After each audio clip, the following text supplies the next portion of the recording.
वो स्वामी जी की एक घटना, लोगों ने कहा महाराज यहाँ घाट बन जाए, मेला होता है, झरना था उसका पानी संचय हो जाता, कुंड जैसा बन जाता था, बोले यहाँ घाट बन जाएगा तो लोगों को संक्रांति वगैरह महापर्व के समय स्नान करने की सुविधा होगी।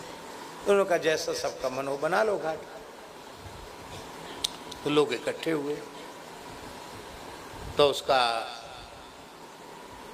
वो जोड़ा गया कि कितना खर्च लगेगा घाट बनने में। तो लोग अपने आप, स्वामी जी साक्षी भाव से बैठे, तो लोग अपने आप कहने लगे कि हम इतना, हम इतना, हम इतना। बुंदेलखंड क्षेत्र छोटी छोटी राशि।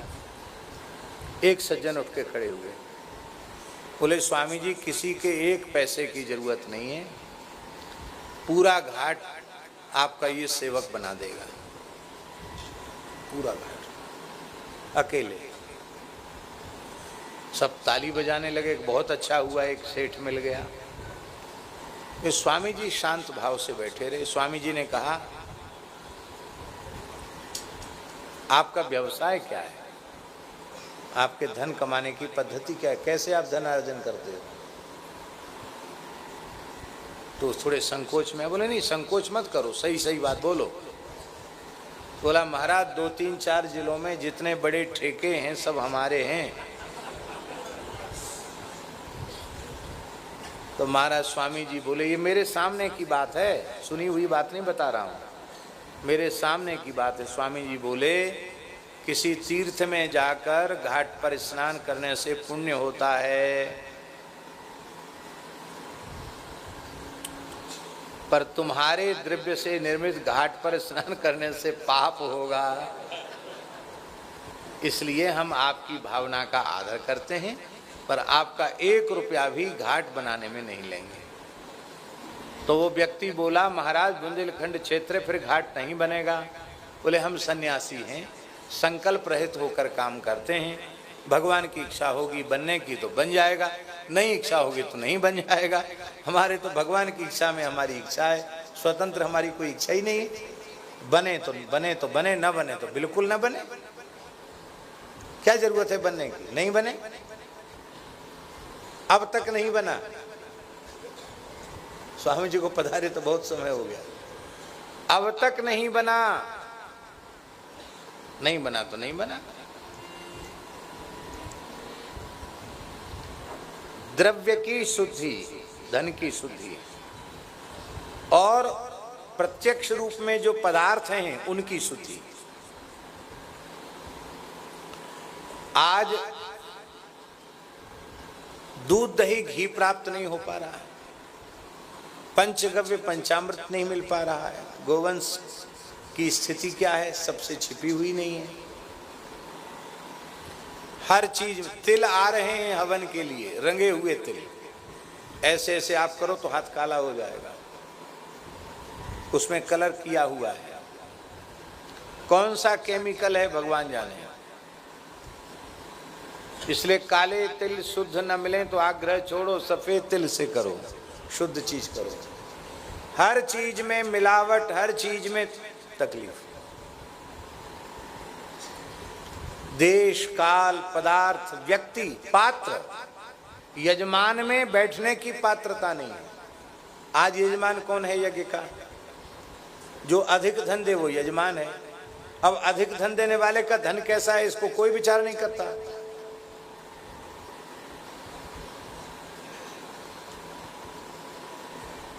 राजस्थान में बड़े बड़े यज्ञ होते हैं, रामकृष्ण जी पता है, बोली लगती है, प्रधान कुंड की इतनी बोली, बोलो भाई बोली।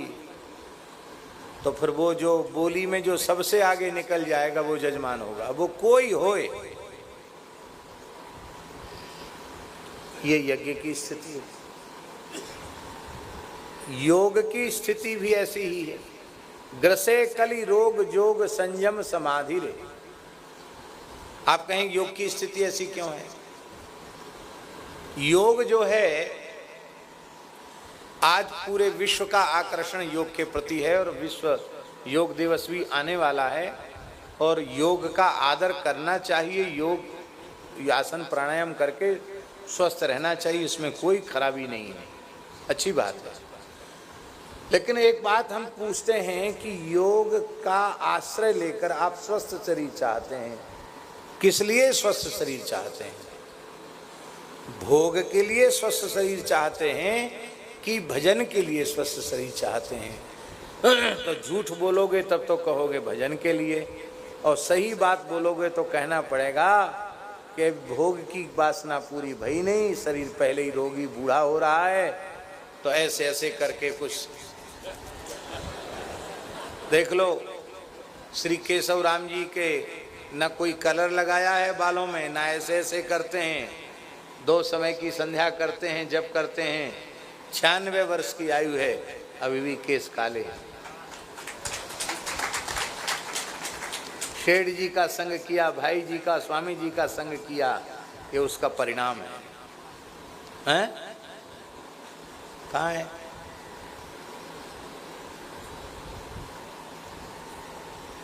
हर चीज तो योग बहुत अच्छी चीज है।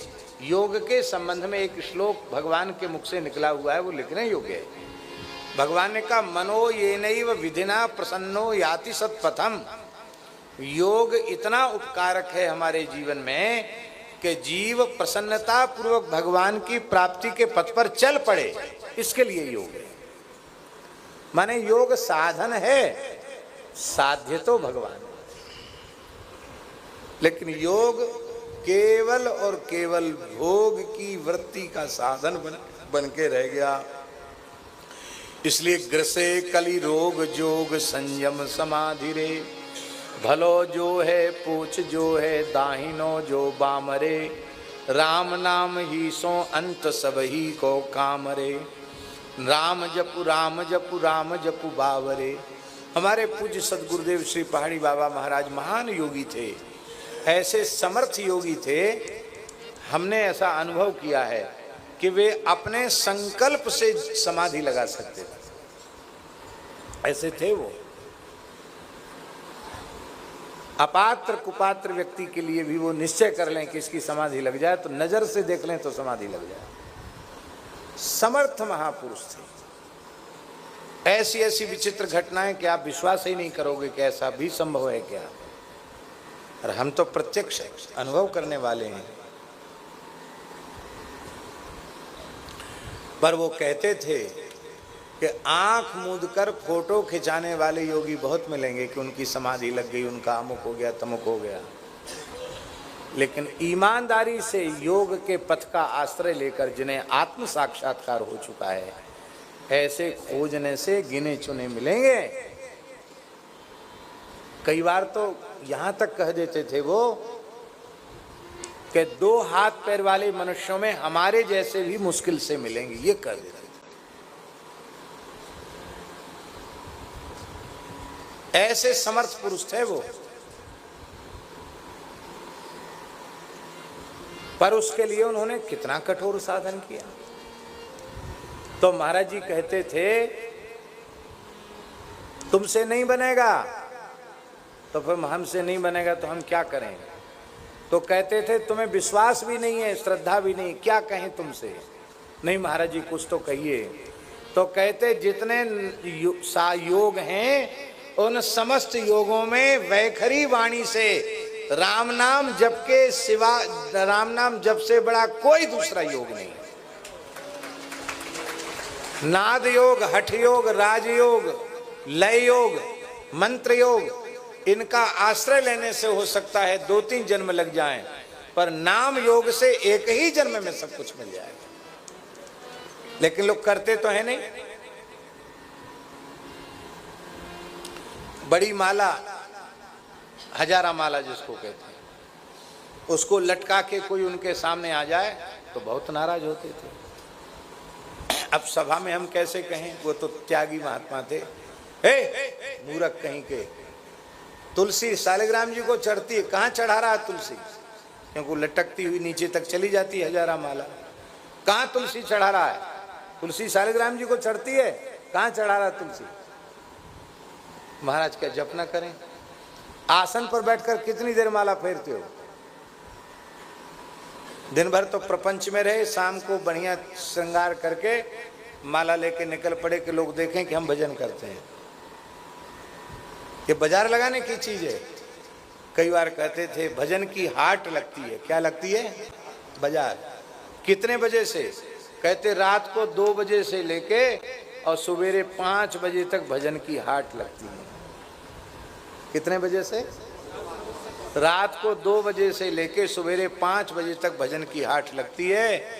और 5 बजे के बाद भजन करने बैठोगे तो बोले मंडी उठने के बाद सड़ा गला माल नहीं मिलता है, बढ़िया चीज नहीं मिलती है। बोलो भक्तवत्सल भगवान की। कोई कहता कि महाराज हमको भी कुछ सिखा दीजिए, तो कहते थे पहले 2 बजे उठने का अभ्यास करो, साल भर ऐसा करो। एक समय भोजन का, 2 बजे रात्रि को उठने का अभ्यास करो। भोजन कम करो, निद्रा कम करो। ये 2 बजे वाला नियम पक्का हो जाए फिर हमारे पास आओ, फिर हम बताएंगे। सारे साधन किसी न किसी दोष से ग्रसित हो गए। दूध में, दही में, घी में, अन्नों में, सब में मिलावट हो गई। महाराज जहर में भी मिलावट हो गई। इसलिए लिखना पड़ता है यहाँ शुद्ध जहर मिलता है, माने उसमें भी मिलावट है, विष में भी मिलावट है। केवल भगवान नाम ऐसा है, राम नाम ऐसा है, हरि नाम ऐसा है, चाहे जितना भयंकर कलयुग आ जाए, राम नाम, कृष्ण नाम, गोविंद नाम, नारायण नाम, इनमें मिलावट संभव। इसलिए आप ताली मत बजाओ। अपने अपने वर्ण धर्म, अपने अपने आश्रम धर्म का पालन करते हुए यथा साध्य, यदि द्विजाति हैं तो संध्योपासन आदि, श्राद्ध तर्पण आदि, इनसे कभी अपनी वृत्ति को नहीं मोड़ना। भगवान की प्रसन्नता के लिए सब करना। जितना बने उतना करो, करो, यज्ञ भी करो, सावधानी पूर्वक करो, जितना हो सकता है उत्तम उतना करो। जिन शरणानंद, पूज्य स्वामी शरणानंद जी की बात हम कह रहे हैं, वो यज्ञ कराते थे। कैसे यज्ञ होते थे आचार्य जी? 1 कुंडी यज्ञ, ये 5 कुंडी और 10 कुंडी और 108 कुंडी और 1000 कुंडी की कुछ नहीं, 1 कुंडी यज्ञ। ब्राह्मण ही यजमान होते थे और ब्राह्मण ही ऋत्विज होते थे। जितना विद्वान ब्राह्मण आचार्य होता था, उतना ही विद्वान ब्राह्मण यजमान होता था। यज्ञशाला में हिंदी बोलना मना था।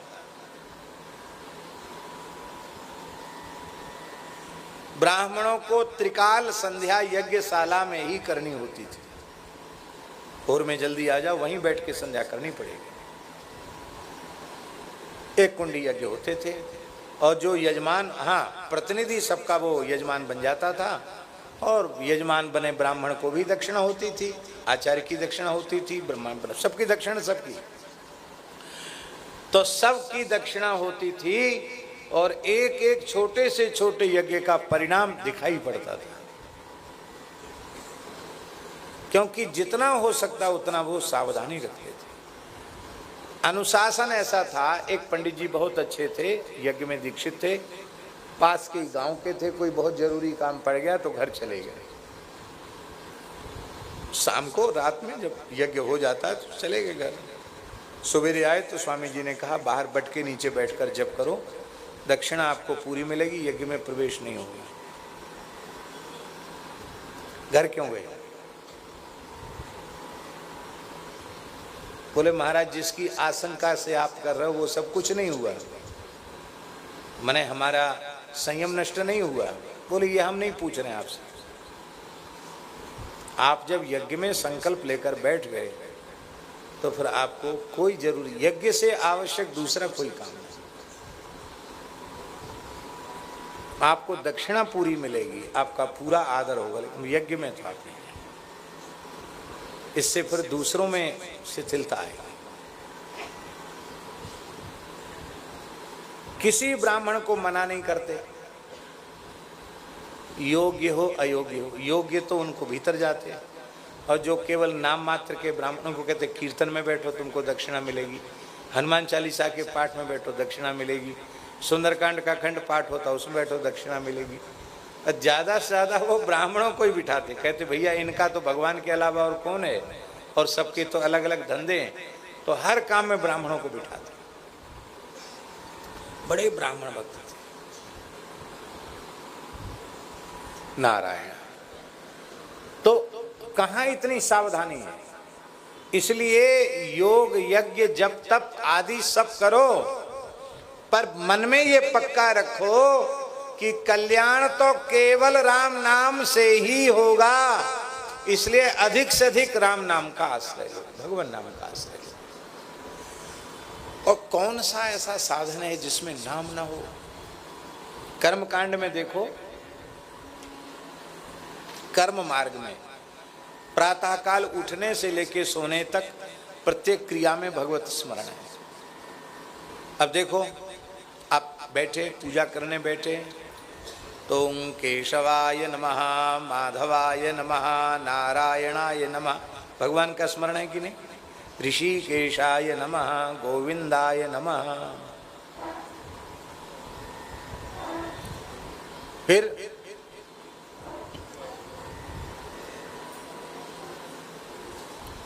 पवित्रीकरण,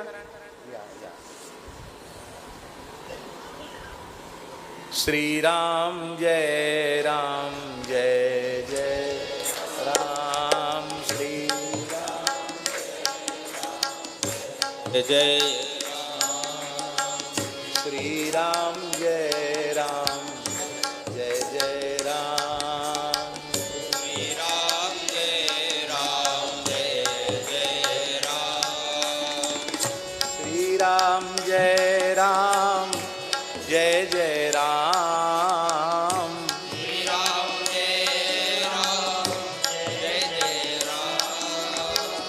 श्री राम जय जय राम, श्री राम जय जय राम, श्री राम जय जय राम। बड़े सौभाग्य की बात है विराज, आज आपने इतनी अच्छी बात कथा में सुनाई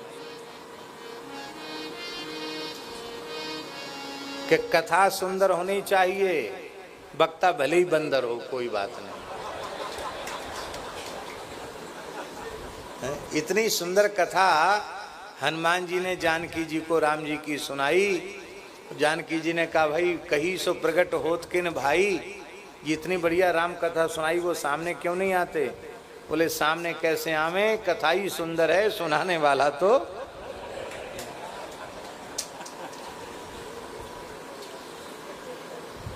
इसका बहुत अच्छा भाव आपने दिया कि कथा व्यास को अपने शरीर को बहुत सजाने संभालने में ज़्यादा ध्यान नहीं देना चाहिए, भगवान की कथा कहनी चाहिए, भगवान की कथा को प्रधान रखना चाहिए, स्वयं कथा के पीछे ही रहना चाहिए। बहुत अच्छी बात है,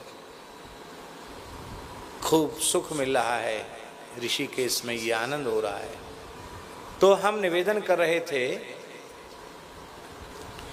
कि देश काल की भयंकरता के कारण, विकरालता के कारण हर साधन दोष से ग्रसित है। हर साधन किसी न किसी महान दोष से ग्रसित है। निर्दुष्ट साधन, दोष रहित साधन केवल और केवल हरि नाम है, भगवान नाम। इसलिए गोस्वामी जी महाराज ने तो अपनी संपूर्ण द्वादश ग्रंथावली में नाम पर इतना जोर दिया कि शायद भक्ति काल के संतों में से गोस्वामी जी ने जैसा नाम पर जोर दिया अद्भुत है। कई बार मन में आता है कि रामचरितमानस और एकादश ग्रंथ, सभी ग्रंथों से केवल नाम के जो उनके अंश हैं वो संग्रहित हो करके कम से कम गीता प्रेस से प्रकाशित हो, तो एक जगह गोस्वामी जी के मत में नाम महिमा आ जाएगी। और कठिन नहीं है, द्वादश ग्रंथ अपने गीता प्रेस से छपे हैं, थोड़ी देर बैठ करके लोग विचार कर लेंगे, कमेटी एक बार संपादक मंडल देख लेगा और महीना 15 दिन में ये काम हो जाएगा। क्योंकि जीवों को सीधे भगवान नाम में लगाना ये बहुत ऊंची चीज है, दूसरा कोई साधन नहीं है। इसलिए अभी हम निवेदन कर रहे थे, ग्रसे कली रोग जोग संयम समाधि रे, भलो जो है पूछ जो है दाहिनो जो बामरे, राम नाम ही सो अंत सब ही को कामरे, राम जपू राम जपू राम जपू बावरे, घोर भव नीर निधि नाम निज नावरे। और इतना ही नहीं, गोस्वामी जी के शब्दों में राम राम राम राम जो लो तू ना जपी है, राम राम राम जी है जो लो तू ना जपी है, तो लो तू कहूँ जाय तिहूँ ताप तपिए, तो लो तू कहूँ जाय तिहूँ ताप तपिए, राम राम राम जो लो तू न जपिए, राम राम राम जी है जो लो तू न जपिए। मूल में राम नाम यदि तेरे जीवन में नहीं है तो गंगा जी भी तेरा काम नहीं बना पाएंगे। क्यों? सुरसरी तीर बिनु नीर दुख पाई है, सुरसरी तीर बिनु नीर दुख पाई है, सुर तरु करे तो ही दारिद सताई